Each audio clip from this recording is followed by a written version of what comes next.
Welcome to dinner with the old dude. Chopped salad with steak tonight. I'm going to chop my romaine hearts, chop them into smaller pieces. I've already started some. Make sure and I don't chop any fingers off. That would be a chopped finger salad. So we're just going to have steak instead of no fingers. And the reason I'm doing the voiceover is because I got through with this video and found out that for some reason there was no sound on it. So I'm doing a voiceover, and so I hope you can understand. So I'm chopping all the romaine hearts and try to chop them all in the same size. I love chopped salad. Yeah, I made it. No fingers injured in the making of this. I've got a big stainless steel bowl. I've had it in the refrigerator. It's ice cold. That's the way I roll. And what is it going to come up next? Oh, here I am talking about how I'm going to plate this salad. I'm going to make two salads tonight. One for me and one for the wife. She will do her own because she will add different dressing on hers. I'm putting spicy mayo dressing, and the recipe, I've already shot a video on it, and it's on a different video. You can look under spicy mayo steak dressing and find it. I'm going to have a link. So I've got my chopped romaine. I sliced some leftover steak real thin. I'm going to put that on top of my salad. Matter of fact, me cutting this steak, I'm going to put tomatoes and sweet onions on here. And there's separate videos at the end of this video showing how I did that. Everybody knows surely how to cut little tomatoes in half and chopped onions. But if you don't, stay till the end and watch those separately. If you know how to do all that, then say goodbye at the end of the recipe. Leave me a comment. Let me know if you eat chopped steak and what is your favorite chopped steak. It could be chicken or all types of stuff.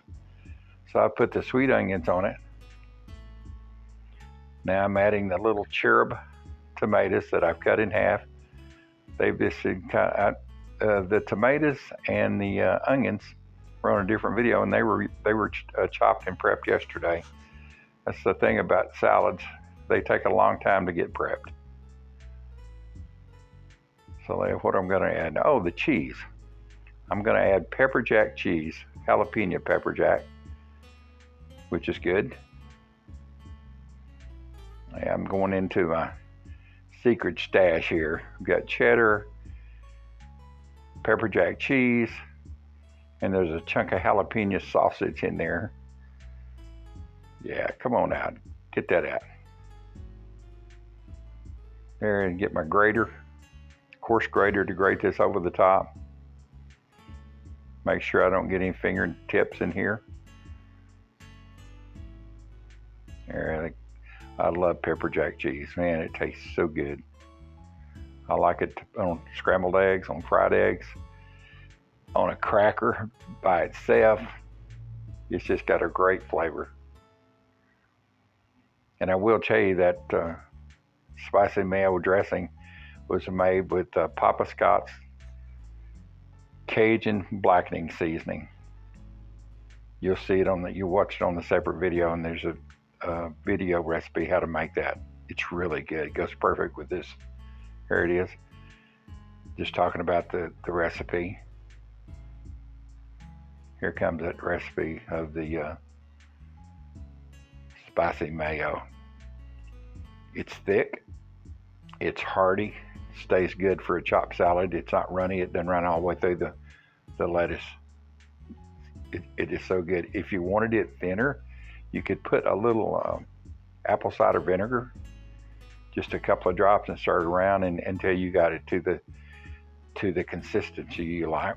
I just like mine really thick. And I have to tell you, it kind of has the same flavor profile as like Thousand Island, except not sweet pickles in it. This would be excellent on a hamburger steak, on any kind of sandwich. It's got a little heat in it, so hence the name Spicy Mayo. And here are the crostinis I made, and there's a separate video on those. That's sourdough bread. We had a couple of end pieces that were left. My sweet neighbor Jenna bakes that and sends it over. Her sons are the ones that do my taste tester boys. Anyway, I made crostinis. I just brushed melted butter on those after slicing them about 3/8 of an inch. A little garlic powder, and put them in the air fryer and toasted them, and then dehydrated for about an hour or so. I'm going to do my taste test here, and I know for sure my mouth is watering. It's watering now just looking at that salad again. I got to eat a salad every once in a while to keep my youthful figure going. All right, come on, dude, get you a bite. I'm waiting. Come on. Oh, there it is.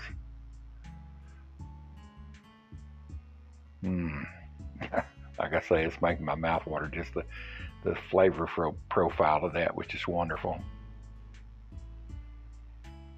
And just so you know, I've never done a voiceover like this. And there's my drink, a choice drink, Southern sweet tea with lemon. Quite a meal. And I'm sure I'm saying this is so good, making sure I don't have any in my mustache. And thumbs up, yeah, so I know it's good. Anyway, y'all watch the rest of the video, and you'll see it's just how I chop the tomatoes up, how I chop the onions up, how I slice the meat. I sliced it across the grain so it would be easy to, it wouldn't be stringy and tough. It broke apart. It's perfect for a salad. And they were just a couple of leftover New York strip portions that we had eaten the other night and didn't eat them all. So made a wonderful salad out of that. So if you want to order some Camp Dog seasonings, there's a code on here. You get 20% off. I'm sure that's probably what I'm telling you if the video had sound. I don't make any money out of it. I'm not sponsored by Camp Dog. They sent me the product to test, and I tested the heck out of it. It's a really good product. It's lower than salt in some of them, so it's the reason I like it. It just has a real flavor to it, not a salty flavor. You get to taste the seasoning. Anyway, well, I'm going to let you go. Y'all have a wonderful evening. Thank you for being part of my YouTube family. Subscribe, share, like, and comment, please. There's the Camp Dog seasoning code, CBCC. Do your order and you get 20% off. Oh yeah, here's the slicing the steaks across. You can see they're about a 1/16 of an inch. Make sure that your knife is really sharp to do this, and you won't have any problem. And that steak went on that salad ice cold. I chopped that up this morning and put it back in the fridge. You can see I'm showing the grain runs the other way, so I'm cutting across the grain. Trying to cut really thin slices. My hands may be wiggly and my fingers may be wiggly, but I still like them all intact. I don't want them shortened. So I'm really watching what I'm doing. Going to show you how flexible it is like that. It'll just basically break apart. Here's my little cherub. And we just always call these little Porter's tomatoes or sweet 100s when I used to grow tomatoes.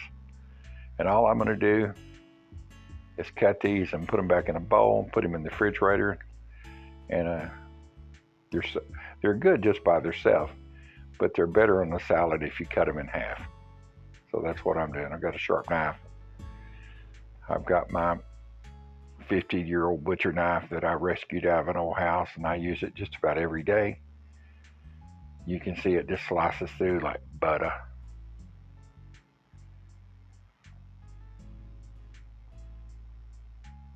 There you go. And they were great on that salad tonight.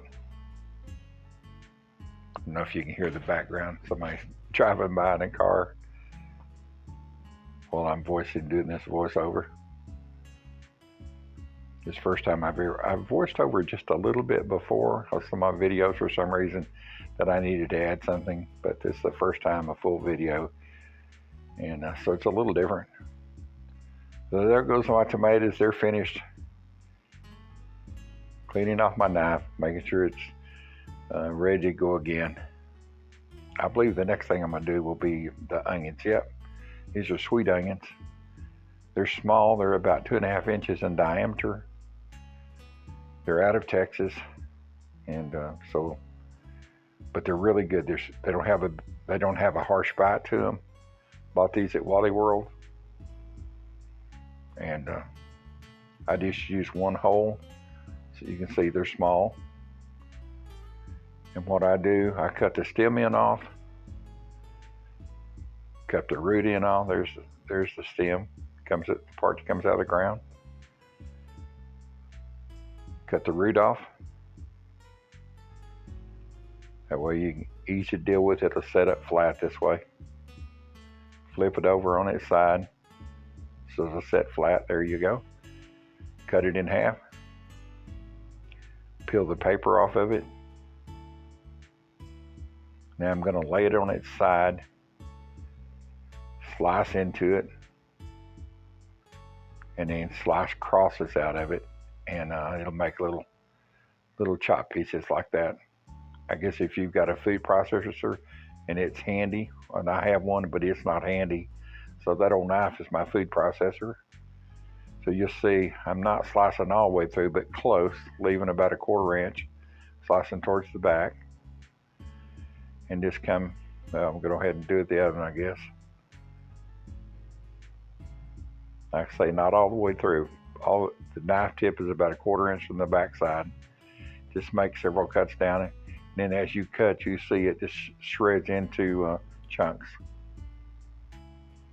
This is how I learned to cut onions and chop onions. We did not have a food processor at all. I remember when my mother got a blender, that was the coolest thing. We had been making milkshakes in the summer, and those were done in a quart jar with ice and vanilla and milk and sugar. And one of these days I'll do that. I'll do y'all a video how the old country boy grew up with a true milkshake. We didn't have the Sonic. We didn't have the closest place was about 10 miles away. That was Mr. Frosty's in Denton, and they had great milkshakes. But if you wanted one on a hot afternoon and we'd been out baling hay and hauling hay, my dad would come in and get a big quart jar, or even sometimes a large one if you had them. Fill it half full of ice, pour fresh milk in there, a little bit of vanilla, a little bit of sugar, and then shake it up. And even though it starts out about half full, by the time he got through shaking that, the whole thing, it expands inside there, and that would feed 3 or 4 of us. So anyway, I've got the last of my sourdough. Going to make croutons or crustinis, actually, I believe is what that's called. Just slice them in nice slices across about 3/8 of an inch.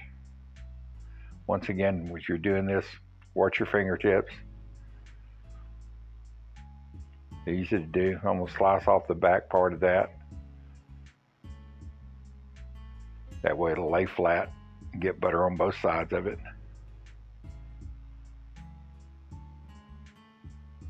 Jenna Hale makes my sourdough, and it is so good. I do appreciate her doing this. She just brought us some every week, and these are just 2 end pieces. that we just couldn't eat it all, so we put it to good use tonight making crostinis. And they're so easy to make. You lay them out. I've got some melted butter. Yeah, you can see butter, butter, butter. And I've got it melted and melted, put a little bit in a bowl, microwave it for about 30 seconds. And then I just take and brush all this sourdough down on one side with butter.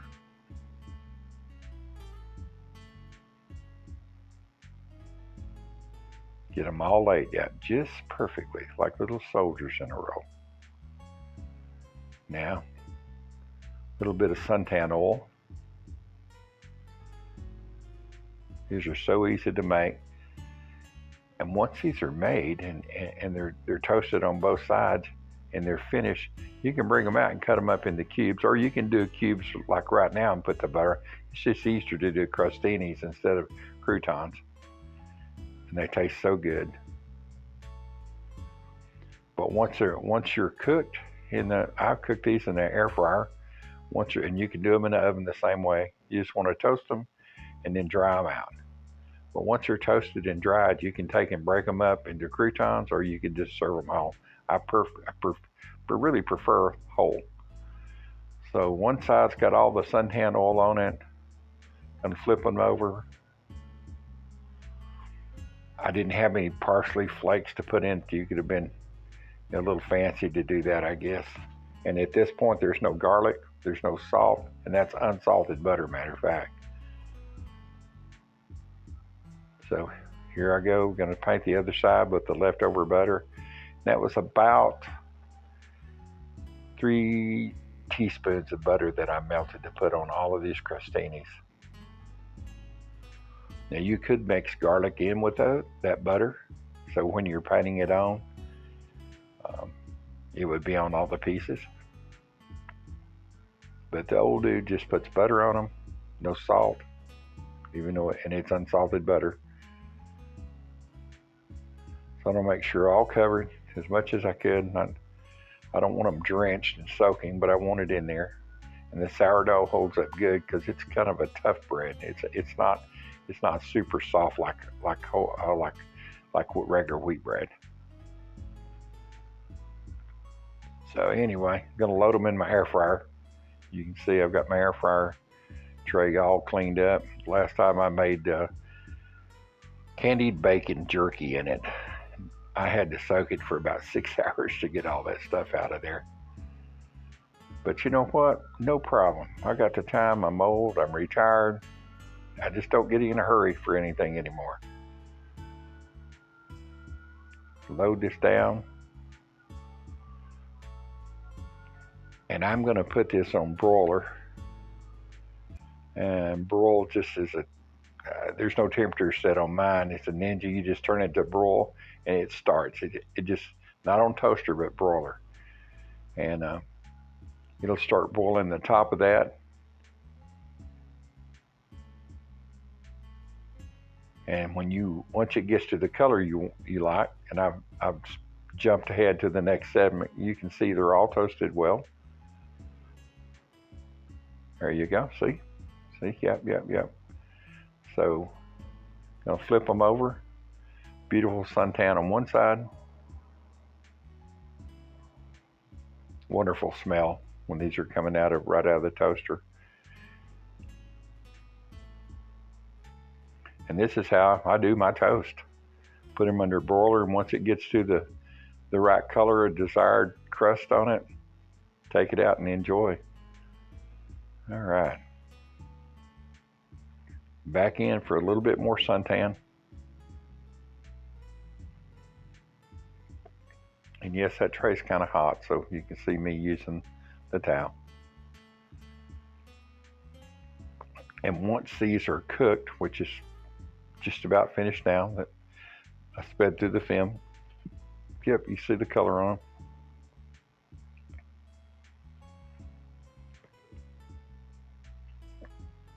I think I'm showing y'all how crispy it is at that point. Oh yeah. and I just discovered how hot that was. Yeah, it's hot. So, old dude, yeah, it's been in there at 500 degrees. It's hot. So, yeah, I'm showing you how crispy it is. It's like dried bread. It's like a cracker. Yeah, go ahead and pick up that tray with your hands and put it back in there. Yeah, why don't you do that? No, I didn't. So, I put it on dehydrator at 150 degrees for 12 minutes. They're already cooked, they're already dry. I just wanted to dry out some of the moisture out of them.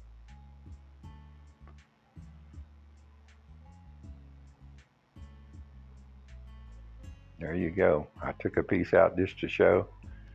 If you want to cut it into croutons, you can.